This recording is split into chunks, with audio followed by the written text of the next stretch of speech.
Good evening and welcome to the final event of our Fall 2025 season. My name is Thad Zolkowski and I am the Deputy Director of the Leon Levy Center for Biography, a wholly unique institution hosted by the Graduate Center of the University of New York and founded by Shelby White and the Leon Levy Foundation in 2007. I'd like to thank Shelby for her steadfast support of the Biography Center. It's her vision that makes this program possible. As some of you may know, last year Shelby gave $10 million to our endowment fund, plus another $5 million in matching grants. So if in the spirit of holiday giving, anyone would care to donate $1 million, the Leon Levy Foundation will match it with another $1 million. And we'd name one of the 4 fellowships after you, which may sound comically improbable, but it's actually happened. We're not allowed to name the donor quite yet, but I'll just say that he often sits modestly among us at these events. Anyway, that's my pitch for the evening. Please note that our next event will be on Tuesday, February 10th, when Gail Feldman will discuss her biography of legendary editor Bennett Cerf with legendary editor Jonathan Galassi. Please mark your calendars, and if you have not done so already, please register your email address on our handsome new website, leonlevycenterforbiography.com, so that you can be notified of our future events. But tonight I'm delighted to introduce Carla Kaplan, who is here to discuss Troublemaker, the fierce, unruly life of Jessica Mitford with Diane McWhorter. Carla Kaplan is the Stanton W. and Elizabeth K. Davis Distinguished Professor in American Literature at Northeastern University. She has published 7 previous books, including Zora Neale Hurston, A Life in Letters, and Miss Anne in Harlem, The White Women of the Black Renaissance, both New York Times notable books. A recipient of Guggenheim and National Endowment for the Humanities Public Scholar Fellowships, Kaplan has been a fellow in residence at the Cullman Center for Scholars and Writers, the Schomburg Center for Research in Black Culture, and the W.E.B. Du Bois Institute. On a personal note, I'd like to add that Carla is also a generous employer, paying me handsomely when I was a graduate student and Carla was on faculty of the same school to walk her huge, fearsome German Shepherd named Rush, who each time I entered the house would leap at my throat, then remember at the last second who I was and spare my life. Diane McWhorter is the author of Carry Me Home, Birmingham, Alabama, the climactic battle of the Civil Rights Revolution, which won the 2002 Pulitzer Prize for General Nonfiction and was named to Time Magazine's list of the 100 best nonfiction books published since the magazine's founding in 1923. Jessica Mitford is among the book's cast of thousands. McWhorter has also published a young adult history of the movement, A Dream of Freedom, and is currently writing a 2-volume work about Werner von Braun and the Nazi missile pioneers who were brought to segregated Alabama after World War II and built the rocket that put the first man on the moon, which sounds trickier to turn into a young adult history, but we shall see. Carla and Diane will be in conversation for about 40 minutes, and then we'll take questions from our in-person audience. I will be Phil Donahueing the mic around. You have to speak into it in order for the Zoom audience to hear you. This session is being live streamed, as I just alluded to. At the end of the evening, Carla will be signing books right over there. And again, thanks to the Leon Levy Foundation for funding this and all our events. I now turn the conversation over to Diane.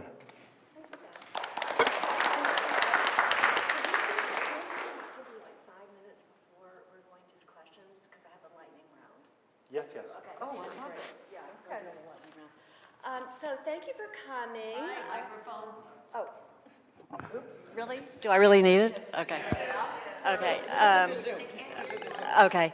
I'm going to do everything I can to restrain myself from talking about my deep connections with Decca Mitford, as we all are going to call her tonight. But it's a little bit daunting to have this assignment because I'm sure many people in the audience are at different stages of Mitford mania. But in the past year or so, what Decca herself mockingly called the Mitford industry has sort of turned into a movement, like Mitfordism. And there have been a TV series on BritBox, a musical, a graphic novel / autobiography, biography, and of course now we have Carla's wonderful biography of Jessica, solo biography, which is as morally serious and as outrageously spicy as the subject. The New York Times said that, refer to most people's sort of awareness of the Mitford sisters as this sort of posh blob. And I also think we either think of them as the posh blob or fringe characters, the Nazis plural on one side and the communists on the other.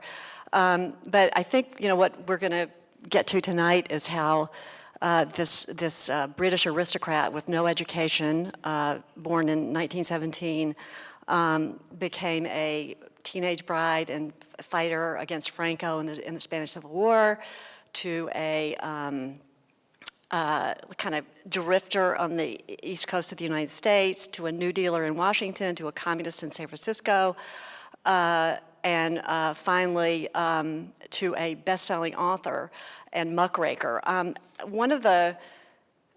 Even though as I said, I have a deep connection with her, one of the most sort of startling details that I came across in the book was on page 319, and it was a quote from the New York Times that said this: Miss Mitford's, this was in the wake of her the best-selling book about takedown of the funeral racket called The American Way of Death. And about her, the New York Times said, Miss Mitford's impact on the transatlantic scene is only slightly less than the Beatles. And the book came out in 1963, which was the same year as Rachel Carson's Silent Spring, and The Feminine Mystique by Betty Friedan, who Decca called one of her frenemies. That was one of her indelible coinages. Decca's book, the American Way of Death, seems a little bit niche compared to those now, which passed into the canon in a way that hers didn't. But she really grabbed hold of the zeitgeist in 1963 and never let go of it until she died, and was cremated, of course, and tweaked the funeral industry from beyond the grave. So I suspect the theme of the evening is going to be that she was a traitor to her class, but very much a creature of it, but not captive to it. And what say ye, Carla? Well, first of all, thank you all for being here. I have to say, Mike, really? They can usually hear me in Oklahoma. Okay, Mike. Louise says Mike, so I'm using it. Okay, so first of all, thank you all for being here. This is in a wild room. I mean, this is a room full of friends and people whose books I absolutely adore, not least of which Diane's. There are also two women in the room. I won't name you, D and G. You know who you are, without whom this book could not possibly have happened. And it's an honor to just be in the room and be able to talk about it with both of you here. It is a remarkable moment for Jessica Mitford to be kind of re-entering the culture. And I have to say, we really need her right now, because her gift, Decca's gift, was to always fight back and to do it with laughter. And I don't know about the rest of you, and I don't know if you're struggling to keep your spirits up. If you read the news, you're struggling to keep your spirits up. And Jessica Mitford had a remarkable gift for keeping up the fight by keeping up her spirits. And so it has been a particular pleasure to be in her company these past 10 years, and particularly these last months. So again, thank you all. Is the sound okay? Right? They can hear me now, not just in Oklahoma, but right in other countries. What we thought I'd do for just 6 minutes, if it's okay, is read a couple short sections of the book because I don't want to assume that everybody here knows the sort of Mitford myth, and I want to read you just a very little bit about where Decca came from, and then a moment of crisis so you get a sense of her very steely character. So if that's okay, I promised Diane it would be 6 minutes, but you know, writers lie. So I'm going to try to keep this to 6 minutes. I'm trying to juggle it and the microphone.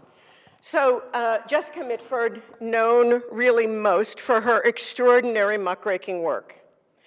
But Decca, as we will be calling her tonight, was not raised to muckrake. She was born on September 11th, 1917, into one of the oddest families in England, a family as famous for its eccentricities as for its insularities. Her father, David Freeman Mitford, also known as Baron Redesdale, was a right-wing British peer who had more land than cash, wanted women out of Parliament for fear they'd use the bathrooms, believed that schooling would thicken his daughter's ankles and therefore make them unmarriageable, and kept a pet mongoose. He forced almost everyone out of the house, and he physically showed the, quote, damn sewers, as he called his daughter's male friends, the door. Decca's mother, Sidney Bowles Mitford, Baroness Redesdale, loathed doctors, eschewed modern medicine. The good body would right itself, she was certain. Distrusted refrigeration. Oh, it makes the food so cold, she would wail. Pinched pennies and refused to let her 6 daughters go to school because, quote, the company of other children was unnecessary and overstimulating. Both parents called everything outside of their manor home, quote, elsewhere, with a capital E, and they pronounced themselves against it. In St. Mary's Church in the Cotswold Swinbrook Village, the Mitfords sat in the 2 back pews of the church. They owned the small church, as well as the little village. They chose their seat so that they could watch the congregation unobserved. Behind them, on the dark oak wall, the family crest and motto were carved in a heavy scroll.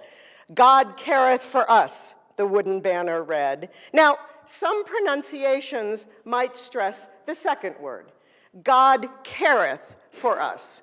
But a proper Mitford family pronunciation stresses us. God careth for us. The Mitford girls were cosseted in the extreme. They grew up thwarted and restless. Each pulled an imaginary future down from the air. Each had the grit to make that future happen. Many of their choices were unworthy of their talents. Jessica Mitford alone among the 6 was left-wing, a socialist from an early age, a rebel, had a deep and profound sense of fairness.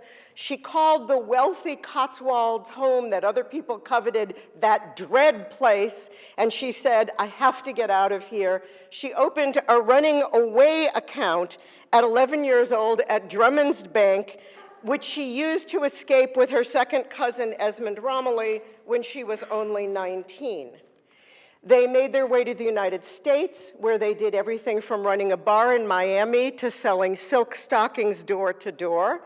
Decca had a 20-year career as what she called a foot soldier in the Communist Party's Civil Rights Congress, an amazingly effective civil rights worker, until she burst on the scene as a writer in the late 1950s, first with a memoir, and then working on her book, The American Way of Death. And I just want to read 3 paragraphs. How am I doing on my 6 minutes? Just 3 paragraphs so you get a sense of her character.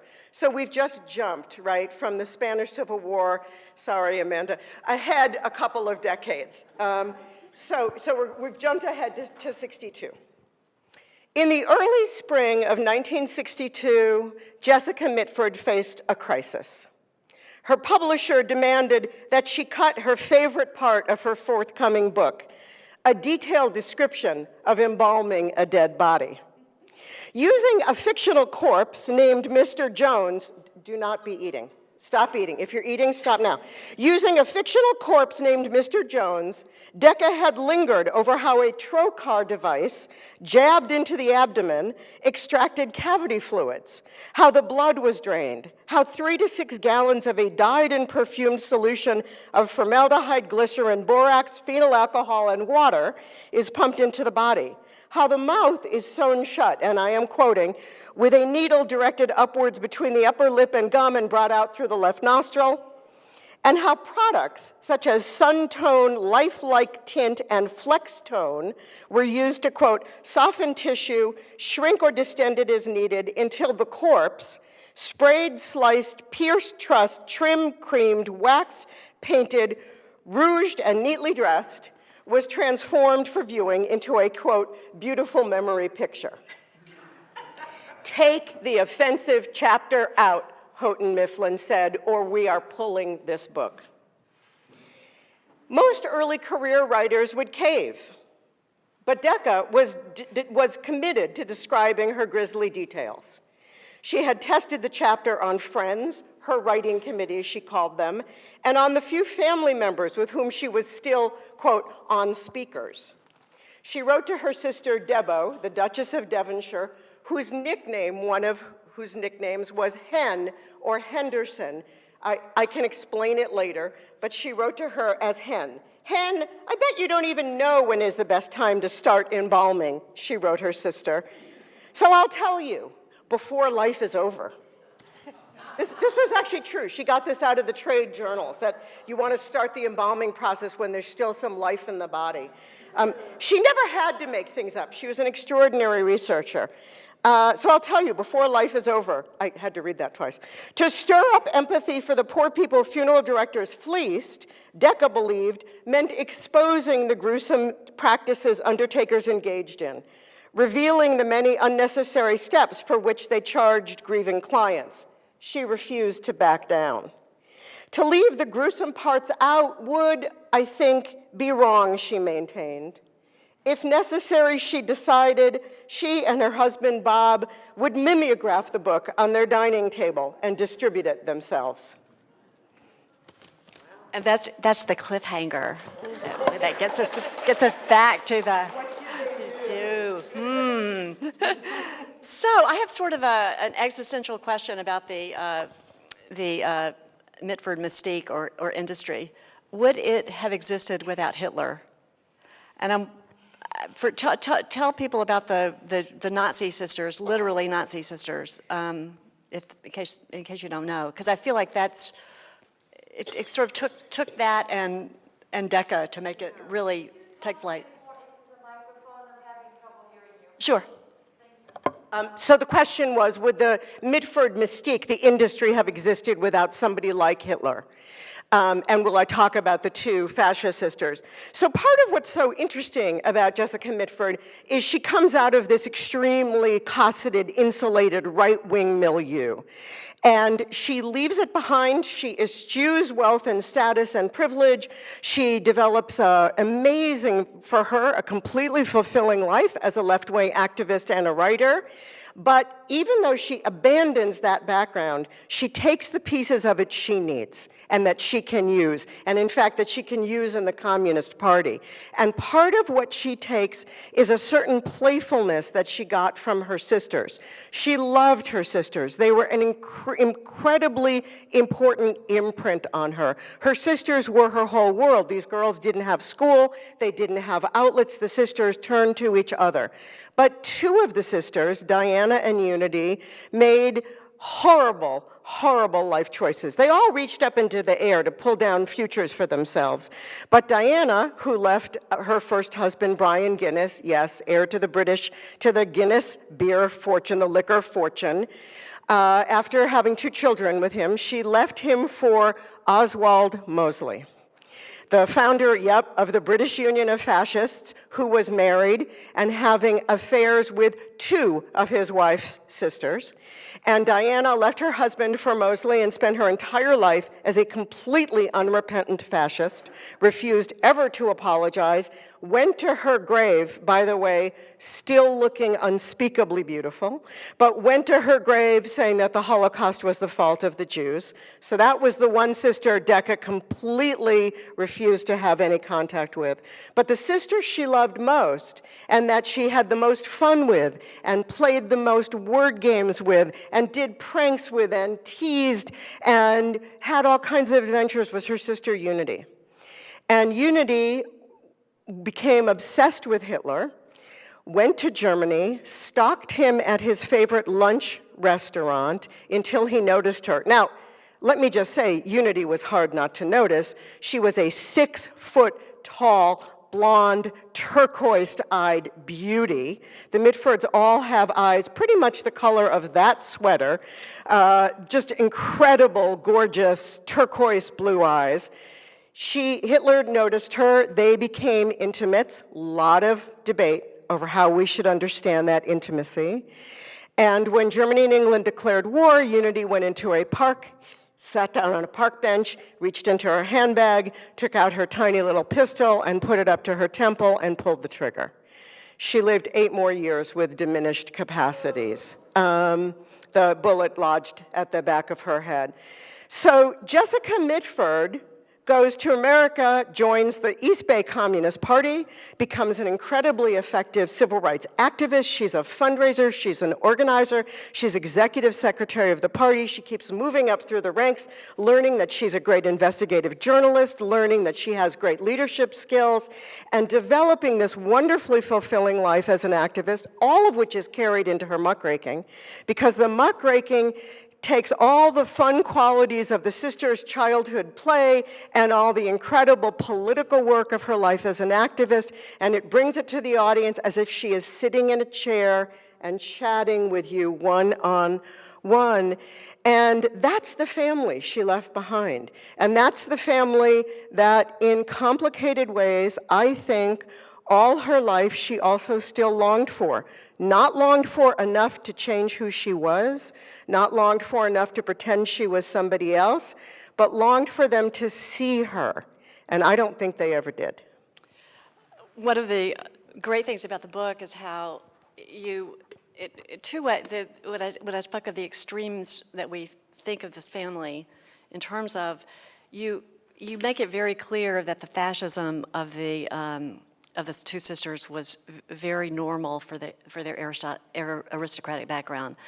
One of the most chilling moments of the book is when they have one lone brother among the sisters, and he is shot down over the North Sea during the war. And at that point, Decca's in the U.S., and she writes her mother, asking her whether developments in the last 10 years, this is 1943, have yet proved to you what a criminal thing it was to have supported Hitler. So her parents supported Hitler. It wasn't just that they were sort of fascist. And it divided the parents. It broke the parents' marriage. So while her father, the parents were known as Muv and Farv, a very British upper crust pronunciation of mother and father, right? Muv and Farv. Initially, both were Hitler supporters. Both were supporters of fascism and the regime. Her father once the war was declared, her father was too much a Brit to continue to support Hitler.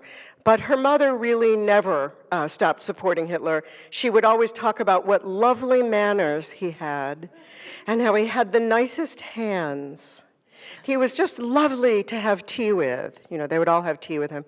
And it divided the parents' marriage completely. Which it sort of surprises me that the aristocrats would go for Hitler, he was the tribune of the petty bourgeois, right? So. Although, we live now with that incredible surprise, right? We live with our own version of that, which is, are you kidding me? Really? You voted for this guy? There are a whole lot of Americans who can't, I think we're getting today a kind of explanation of the German support of Hitler and why powerful buffoons can become extraordinarily powerful. I mean, for me, the moment we're living through explains some of that. Not fully, but I see it. Totally, right? yeah. Decca would really have her way with this current moment, I just have to say. Yeah. Tell me, let's talk a bit about her first marriage to her second cousin, who I have to clear up that he's always called, this is Esmond Romilly, who is always referred to as Churchill's nephew, but he was nephew by marriage, because I was really surprised when I got to the part in your book when it said, well, people actually thought he was his father. Yes. And then I thought, wait, he had a baby with his sister, but it's his...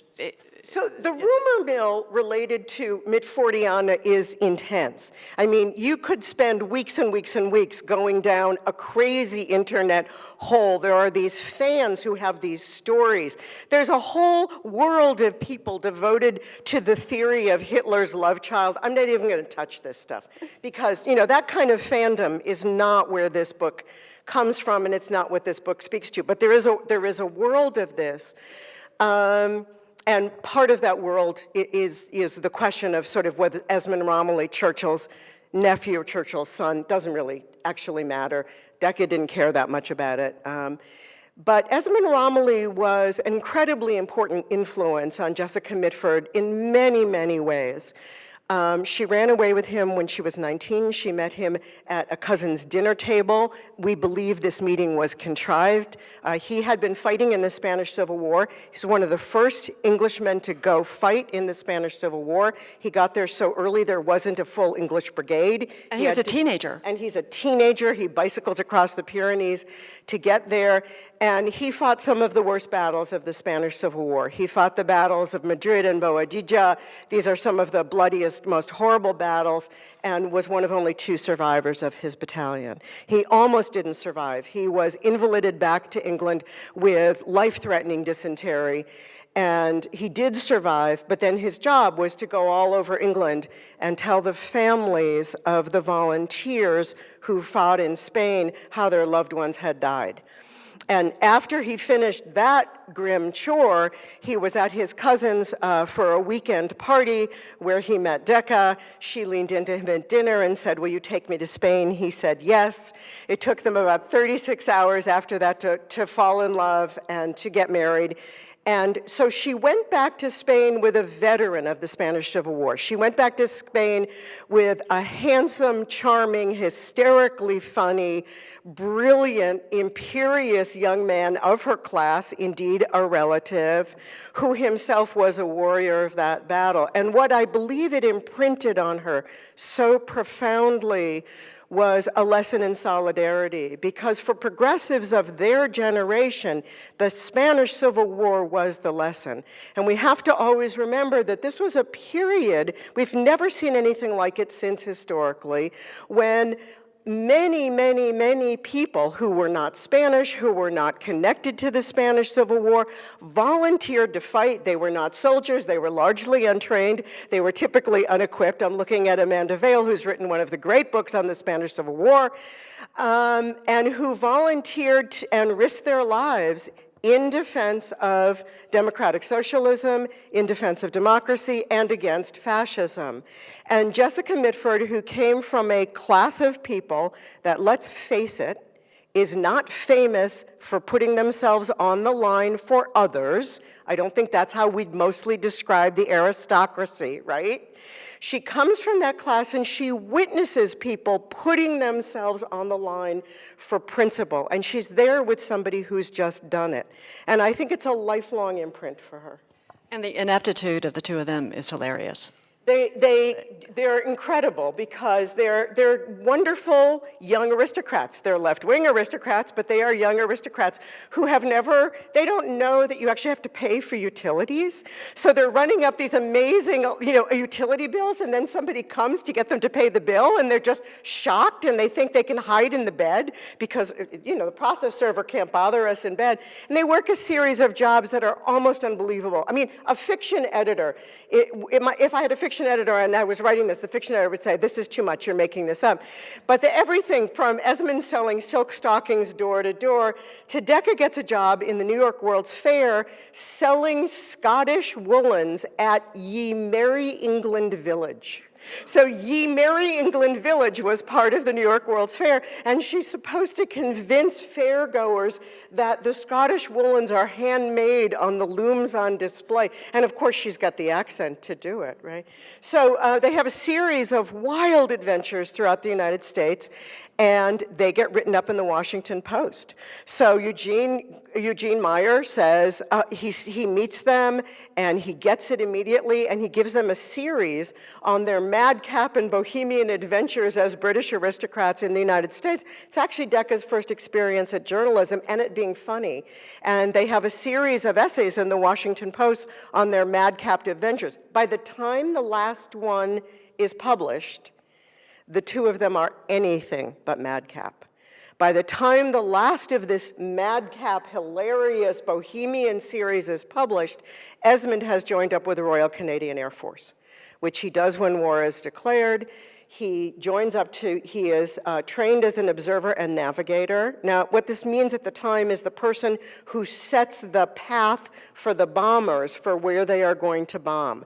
Nobody was less suited to do this job than Esmond Romilly. He was notoriously absent-minded. So Esmond Romilly was the person, to put this in modern day parlance, to whom you would lend your car, but who would come home after a weekend on the train, and you would say, Esmond, where's the car? And he would say, did I drive? That was Esmond Romilly.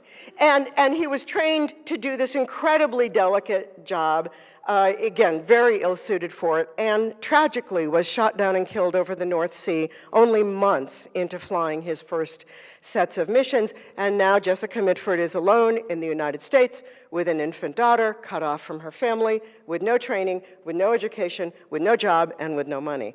And it's from there that she builds this amazing life for herself on her own terms. She ends up working for the OPA in the New Deal, the Office of Price Administration, and meets her future husband there, and they end up moving to San Francisco. One of my favorite, he's Jewish, and I just want to say, if Nancy was your favorite Mitford sister, you may not want to read this book. It's like, spoiler alert. She doesn't come across very well. But Nancy and Diana, who's married to Mosley, are exchanging letters about Decca's marriage to Bob Truhaft, and they say, we screamed with laughter about the Truhafts. After all the talk and trouble, only one Mitford has ever done any harm to a Jude, German word for Jew, Decca. Yeah. That's Diana to Nancy, who I don't think slaps her down in any way, right? Never. Well, I actually think one of the worst betrayals of all of the sisters that I discovered in the course of doing the research was the way in which they all take bad stories about Decca back to Diana, the one sister who she not only refused to have any contact with, but who she directly blamed for the death of Esmond, and I would argue rightly so. Diana was influential in promoting support for fascism in England and therefore globally, and Esmond was killed fighting fascism. She would have nothing to do with Diana, and they would take any little snippets of gossip they could collect about Decca, true or not, nasty or not, and they would take them to Diana for fun gossip sessions. And for me, that betrayal was just, it was heartbreaking. I stomped all over my house for weeks over that. And there were much nastier and more anti-Semitic things that were said about Bob Truhaft, a wonderful, amazing man, terrific lawyer, a kind of perfect choice, I think, as second husband for Decca. But here's, okay, so one of the delights of the Mitfords in this book is the Mitford argot, the way just the way they talk to each other. They call each other Susan. I asked Carla, where did they get Susan? Because Nancy wrote this famous book called Noblesse Oblige about language, you and non-you. And so I wondered whether Susan was some name that they had some class meaning, and you don't think so. But my favorite Decca so Bob's law firm was called Gladstein, Grossman, Sawyer, and Edison, and she calls it gallstones, gruesome, sewer, and odious. So that she turned everything into everything, and she couldn't help it. I mean, she was just irrepressibly funny. And when Houghton Mifflin did drop the book, and they did drop it, by the way, it was picked up. So you know American Way of Death was published. Most of you know that. It was picked up by Simon & Schuster, who Decca never referred to as Simon & Schuster. It was only Simon's Shoe Store. So even when the publishers put her on the map as the #1 New York Times best-selling writer for week after week after week after week after week, up against Friedan and Carson and others, she only referred to the publishers as Simon's Shoe Store. Her irreverence was key to her humor. So let's talk a little bit about her relationship to the party. Yeah. Because I wasn't sure what kind of discipline she was under, because I couldn't imagine her being under any discipline. And the only sort of hint of ideological correctness that I got was when she and Bob go to Hungary. Yes. And kind of missed the story. Yeah. There in 1955, so a year before the uprising. But they, and then talk a little bit about life at Selfmanship and how that was also something of a rebellion. Yeah. So the Hungary trip was interesting because it just proves that her ear or her eye was not flawless. She and Bob went to Hungary. Bob was of Hungarian extraction. They were very excited about the trip. They were going to see living socialism. And a couple people tried to give them the clue that things were not going well in Hungary. And they didn't pick up on the clues. And she wrote this glowing essay, one of her first bylines ever, of "I saw socialism. I got to see how wonderful it is." And of course, by the time it came out, it was only months before everything unfolded in Hungary. And she admitted, we got it completely wrong. We were not listening. She was usually a very good listener, but that was an instance where she wasn't. I agree with you completely about discipline.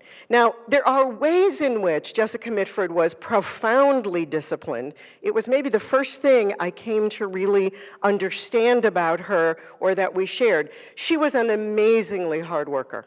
This is somebody who always, I'm going to try not to look at Steve when I say this, who always put in the 14-hour day.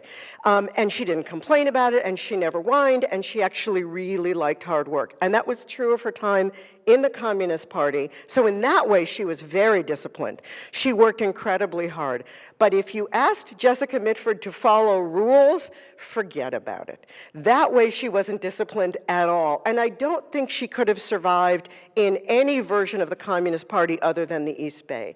Yeah, so talk about the that a little thing bit. about the East Bay Communist Party and the locals that she was part of, they were called locals or clubs, is that the California Communist Party was looser than New York or Chicago. It was less rule-bound. It was much less theoretical and ideological. And Jessica Mitford was not a theorist. She was the first person to admit that. She was very practical. She was very focused on practical outcomes. And the California Communist Party was very focused on local fights. And in particular, her clubs, her locals, were focused on the issues that mattered to Black Oakland. So she was working on labor issues, housing issues, and especially on police brutality issues. And the thing that people forget is nobody else was working on this but the Communist Party. If you cared about a deep structural analysis of systematic institutional racism in the United States in the 1940s, there was not another organization to look to. This was where you looked, and Decca cared deeply about social justice and fairness, and she was a phenomenally effective organizer, fundraiser, leader. The Communist Party also, particularly in California, provided a way for people to develop really important leadership skills, particularly women. Some of you know about Dorothy Healy and others who developed their leadership skills in the California Communist Party. Decca kept getting promoted. Here is somebody without education who'd never worked, and she's getting back all this feedback. She also was able, as a CRC activist, the Civil Rights Congress of the Communist Party in Oakland, to take leadership from black leaders. And this was very important to her because she believed that the only way you learn about other people's issues is you listen to them. That you don't go tell people what their issues are, you don't go tell people what their concerns are, you listen to the people most affected. And she learned her activism mostly from black leaders. So that was very important to her. And the Communist Party trained her. She was able to train as a journalist, as an investigative researcher and journalist. She did a lot of the background research on wrongly incarcerated black men. And it was her research that the party would then use to fight some of these cases. And she found out she was a phenomenal researcher. So the Communist Party was personally very important to developing all the skills we later associate with Jessica Mitford. It was an entire way of life. It was a world in which people thought they were truly making a difference, and it was a whole world. Everybody ate dinner together. They went camping together. She hated camping. She liked to be inside and to have a drink and to talk to people. She really did hate camping. She's famous for another Mitfordism, a sentence about being outside. She used to come to where I live in Cape Cod, and people have told me she really did say this. Nature, nature, how I hate you. She wanted to have a drink and talk to people, right? That's what she didn't want to be outside. But the Communist Party was an entire world. It was a world of camaraderie. She had lost that sisterhood. She had lost that intimacy of always working with and talking with 5 other people she cared about.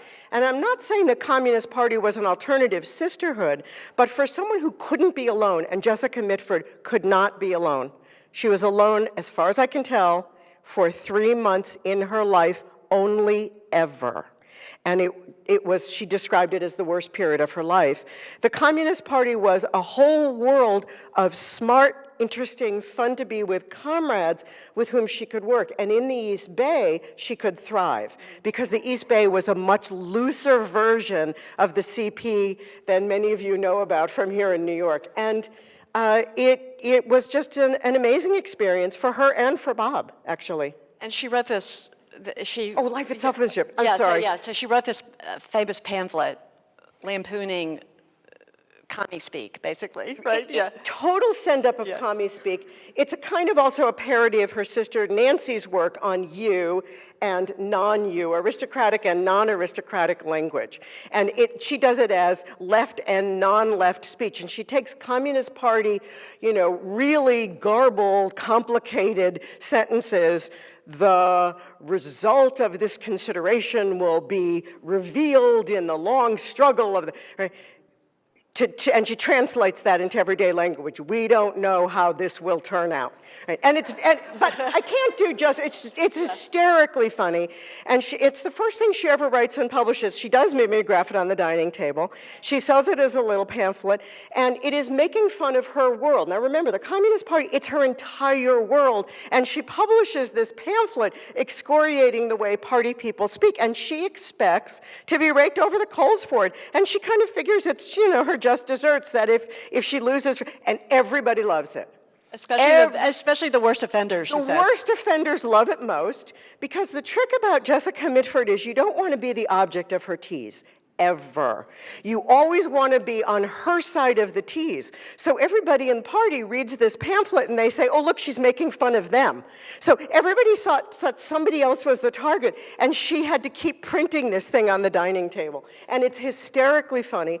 And she discovered that she could have an audience as a writer, and she loved having fans. She kept every fan letter she ever got. As a writer, having an audience, having fans was something she absolutely adored. She loved having an audience. She also loved public speaking. So this is another thing she and I share. Jessica Mitford loved a microphone. And she did. And you can probably tell I kind of like a microphone. And Life Itselfmanship told her she could have that experience as a writer, and so it was very important. And she couldn't believe that she could get away with it, but she often got away with murder. Yeah, and also, I really associated that with her aristocratic upbringing as well, because and that and the muckrake and the funeral stuff too, because it was so lampooning this kind of aspirational language Yes. that the aristocrats completely, rejected and made fun of, right? And like, you'll never make it up to our level, right? And then she had these fundraisers that I think also she could not have gotten away with if she hadn't been an aristocrat. Tell And her if she that. hadn't been in California. So she was famous. She and Bob loved to host parties.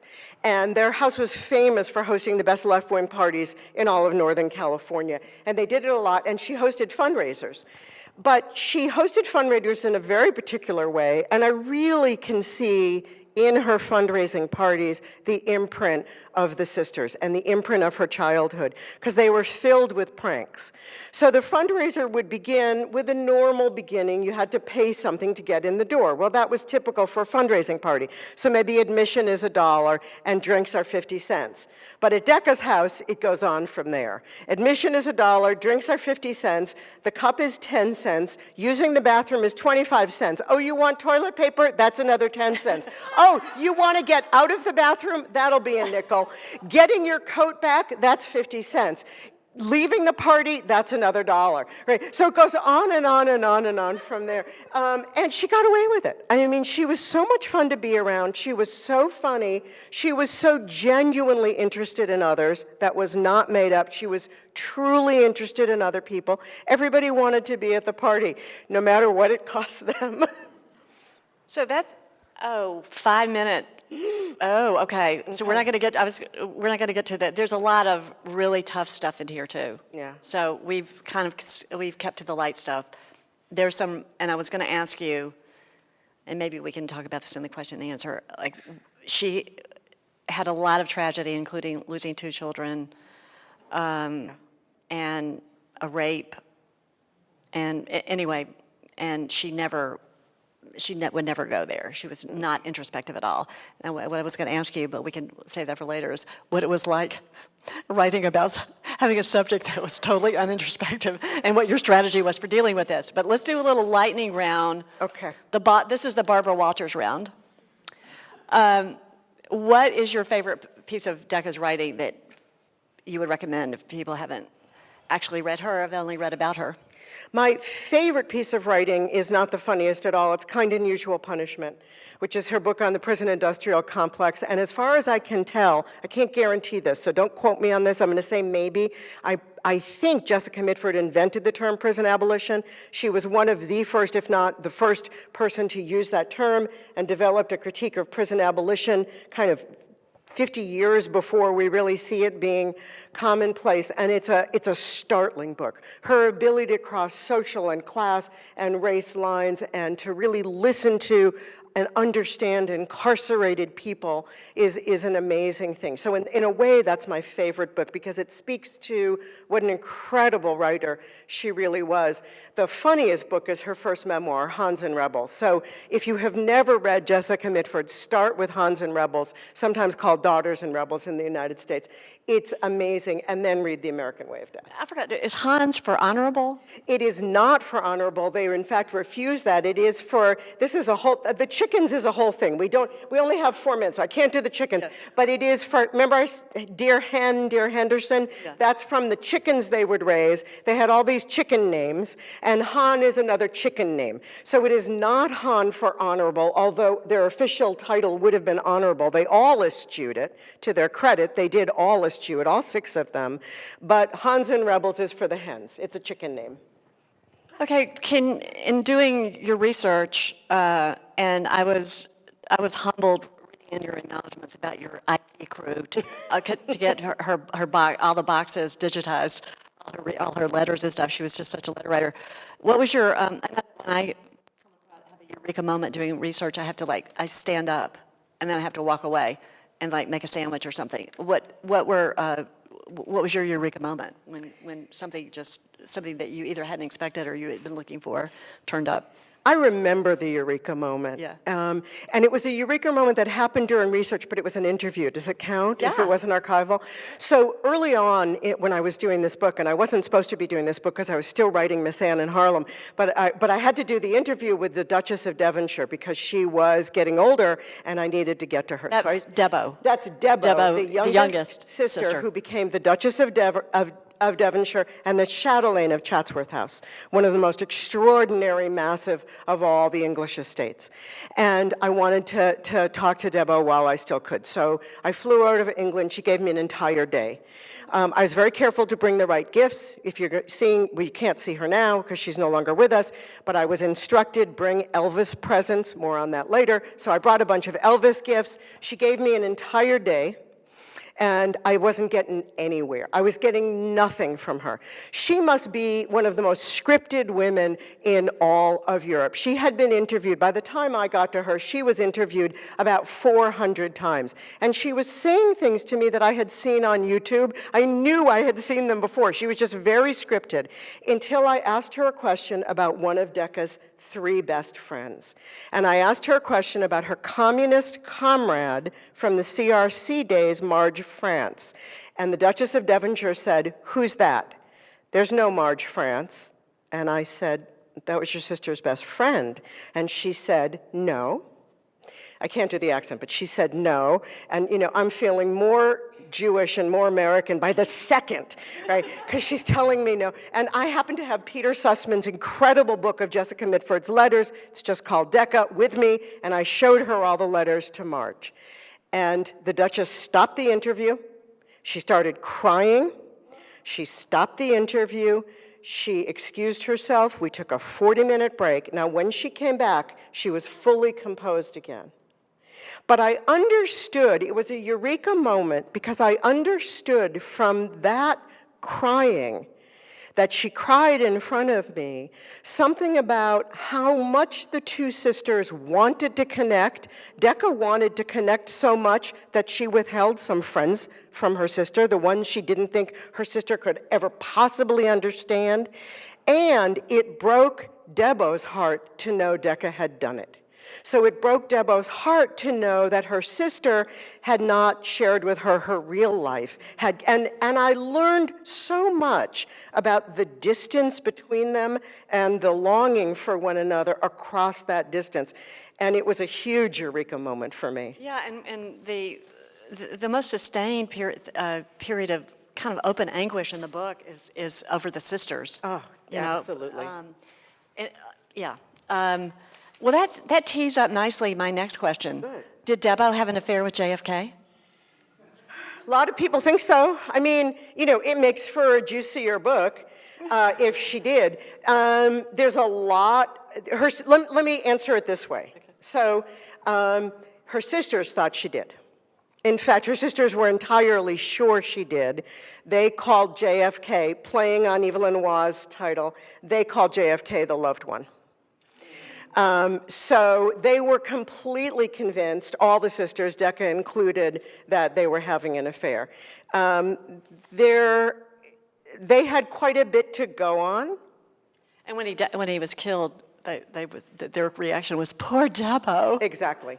So, Anybody said it. Well, they all said poor Debo immediately. Yeah. Jackie was not in the picture. Yeah. Last question, then we'll open it up.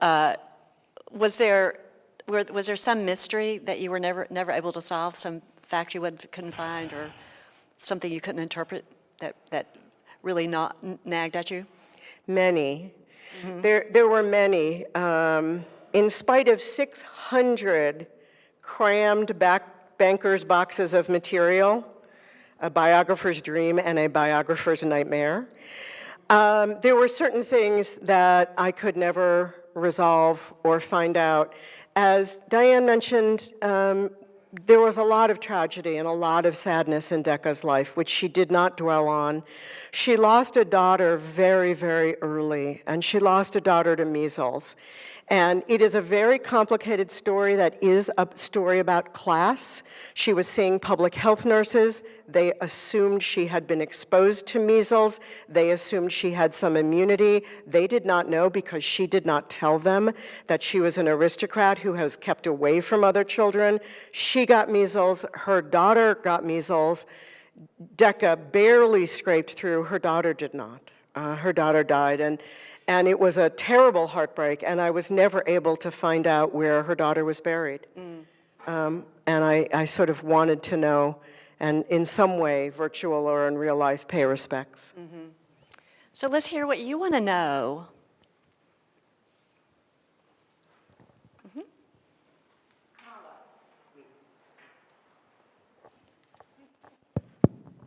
Gail Feldman, Bennett Cerf. Gail. Carla, tell me, when you discovered that Decca did not, that she was not a very reflective person, how did you set about dealing with that? It's a great question, and Gail's question is kinder than it needs to be, because it assumes that at some point I discovered this, and in fact, it was the most difficult thing for me from the beginning. And I was told by some people, you can't possibly do a book on a British aristocrat, and you can't possibly do a book on somebody as unself-reflective as Jessica Mitford. She really detested people talking about their own feelings. She detested it in herself, and she detested it in her friends. She was not a sympathetic friend in that way. You would not want to go to her with your emotional troubles. When a friend did go to her, on the point of suicide with terrible emotional troubles, and said to Decca, "What should I do? I think I'm going to kill myself." Decca said, "You should be collecting shoes for the bus boycott." I mean, what she called talking about your own feelings was grubbing about. Now, I am a lifelong grubber abouter. I've always grubbed about. I'm an American feminist. We grew up grubbing about. We grew up believing that grubbing about was a form of politics, that we needed to talk about the personal and understand the way the personal was political. We believed in a principle of Decca had no interest and no tolerance for grubbing about.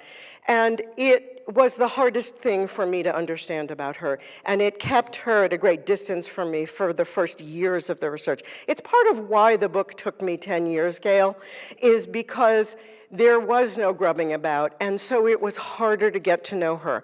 I feel I eventually did, but she was not an American who presents herself and says, "Let me tell you all my feelings on day one," and so it all just took longer, and it was very hard for me because I do grub about, and I'm comfortable with grubbing about.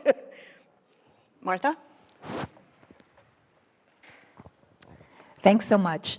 Carla, you make it sound like writing the book was absolutely joyous, but I don't know if that's a result of having finished it, and I have a hunch there's another part of it. Can you just talk about that a little bit?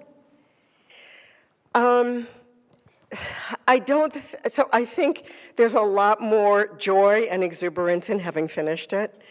I will say that the writing of the book, which did take 10 years, always felt like an honor and a privilege. When this book came to me, I was stunned that it hadn't already been done in a big way, and that it was there for me to do, and that I was going to get to do it. I mean, it just seemed like such a gift for a left-wing woman biographer to get to do Jessica Mitford. Were those 600 boxes, had they already been mined by other scholars? No, most of that material was unmined, and some of it was given to me by Peter Sussman as his excess research material from editing Jessica Mitford's letters. So it always felt like a great privilege, and it occasionally felt joyous. I can remember moments, my acquiring editor, Gail Winston, is here, and I can remember moments with Gail that felt joyous, but it was difficult. It was a difficult life to tell. There were really hard pieces of it, dealing with her leaving the Communist Party and answering everybody's question of why she didn't leave immediately, because lots of communists didn't. There were lots of reasons not to, but it was there. So getting to spend time in her company, however, has ended up being incredibly joyous. Not that she was perfect. I'm not sure she would have taken very much to me, but although I do put in the 14-hour day. But she is a very inspiring activist. Her humor and her own exuberance. What was joyous was being around her joy and watching a life that was so much about fighting the fight and was so joyous. That was really fun. And can I just say, I had waited all my life to tell the story of a woman activist who was funny as hell. Because, you know, there's a myth about us. There's a myth about us that we are grim and over-serious and we're not fun to be with, and that's a bunch of crap, right? Some of us are horrible, but some of us are really fun to be with. Some of us are really fun to be with. And Jessica Mitford just puts the lie to that myth that all female activists are grim, gray, cheerless people. And that story needed to be out there, and it was joyous to tell that. Oh, so exciting. Hi, Carla. Ava Chin, for those of you who don't know. So, myself and others had the pleasure of hearing you talk about the book at a Writing Women's Lives seminar. I don't remember the exact date, what year that was, but you were already a couple of years of working on the book. And I just want to contradict you for a moment to say that back then your enthusiasm for her was infectious. I came to it not really knowing who she was, but after hearing you talk about her even back then, I was inspired to read her American Way of Death. It's great. Yeah, it's a great book. So I feel like you are so much the perfect person to write this book. But if you can also just talk to us about how you came to the project, how you realized that this is the person that you needed to write about. You were already you have already written biographies, so many biographies before. So I'm curious about how you came to it. And I also, at some point, want to hear you, maybe this is an unfair question, kind of reflect upon this book as it's so different from the other books that you've written about. And yeah, just some thoughts and reflections about that. Yeah, and this is very different. You're very right. This book came to me. On the one hand, I had been looking my whole life for the story of an effective female activist who was funny, and I was already writing a book called Miss Ann in Harlem, which is a group biography of the white women of the Black Harlem Renaissance, and it is essentially a story of failed allies, of people who had really good intentions but were not successful crossing over into Black Harlem for a lot of reasons. And it's kind of a story about how you cannot counter racism with good intentions alone. So I was deep in a story about a failed allies, and I knew the next book had to be about a successful ally. Now, I didn't know it was going to be Jessica Mitford, but I was already thinking, I can't write another book about failed allies, because they were sort of depressing to me. And the book came to me, and it actually came to me from Women Writing Women's Lives. There was a session years before the one that you were at that was to discuss Peter Sussman's amazing book of Jessica Mitford's letters, and Jessica Mitford's daughter, Constancia Romilly, came to our session. And Constancia and I remember this slightly differently, but I'm the one at the moment with the mic. So I will just tell my version, which is what I remember is that Constancia said to the group, we're looking for somebody to do my mother's biography, and I remember thinking, oh my God, everybody's going to rush the stage. And I thought, I'm going to try to have a moment of dignity. I'm going to wait. And nobody rushed the stage. Now, it turns out they were all intimidated and terrified. But I was even more compelled than I was intimidated, and I finally went up and said, well, I'm interested, and we started talking. And that's how the book ended up happening. And I don't know if that's what my editor remembers also, and we sort of turned Miss Ann into a two-book deal at that time, as I recall. But so I had been looking for it, but didn't think it would get to be this, right? I met the Duchess of Devonshire in 1985, and so it's very touching to me that these two sisters attempted to spare each other in terms of their most problematic friends. But how did she ever deal with her polar opposite, with her sister Diana Mosley? She didn't. She wouldn't deal with her. She refused to. I mean, it's a great question, because how could somebody like Decca deal with Diana? And she didn't, with one exception. When Nancy was dying of horrific, unspeakably painful cancer, all the sisters went to Nancy. And it put Diana and Decca in the same room for about a week.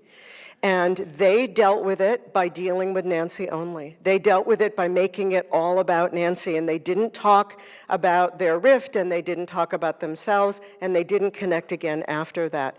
So Decca always said that she never spoke to Diana again. Well, that's not really true, because they spent a week at Nancy's deathbed. But I really felt that for Decca, one of the most difficult personal things, which she wouldn't have discussed with many people, she wouldn't have grubbed about, right, was that distance from sisters she had so loved and from whom she had taken so much. So much of who she was, including as a communist and including as a writer, came from them. Their brilliance, their love of wordplay, their games, their making up languages, their storytelling. And because she was at such a distance from them, I think she had to carry that in herself and channel it into activism and into writing. And I think that losing the sisters she lost completely was very difficult.